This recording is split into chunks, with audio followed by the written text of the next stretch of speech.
ఏ కుటుంబంలో అయితే ఆడపిల్ల ఉంటుందో ఆ కుటుంబం వారు చాలా అదృష్టవంతులు. దేవుడు వారి కుటుంబాన్ని నిలబెట్టి ఒక చక్కని బంగారు రాతిని ఇచ్చారు. వారు అందమైన ఆభరణముగా మార్చుకోవటం వారి వంతు. వాక్యం చెప్తుంది, మా కుమార్తెలు నగరునకే చెక్కిన మూల కంబముల వలె ఉన్నారు అని. ఆడపిల్ల అంటే భారం కాదు, నీ ఇంటిని నిలబెట్టే మూల స్తంభం. అలాంటిది గర్భములోనే ఆడపిల్లను వద్దు అనుకునే రోజులలో బ్రతుకుతున్నాం. చూడండి, యేసు ప్రభుల వారు సమాజం దూరం పెట్టిన సమరయ స్త్రీతో మాట్లాడారు. రక్తస్రావ రోగముతో బాధపడుతున్న స్త్రీని బాగు చేశారు. విస్తారమైన పాపములు చేసిన ఆమెను విస్తారముగా ప్రేమించింది కనుక ఆమె పాపము నుండి క్షమించారు.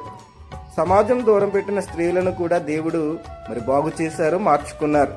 ఆడపిల్ల ఇంటి గౌరవాన్ని కాపాడుతుంది. ఎలా అంటే, యెఫ్తా కుమార్తె తండ్రి దేవునికి మొక్కుకున్న మొక్కు బట్టి తన జీవితం మొత్తం ఆ మాటకు లోబడటం కోసం 2 నెలలు దేవుని సన్నిధిలో ప్రార్థించుకుని వచ్చి ఆ మాట నెరవేర్చి తండ్రి గౌరవాన్ని కాపాడింది కదా.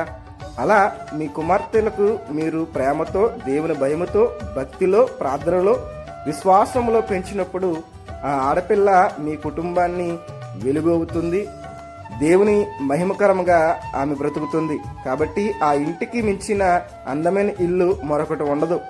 మరి నీ ఇంటిలో మూలకంబములా ఉన్న నీ కుమార్తెను నీవు ఎలా చూసుకుంటున్నావు?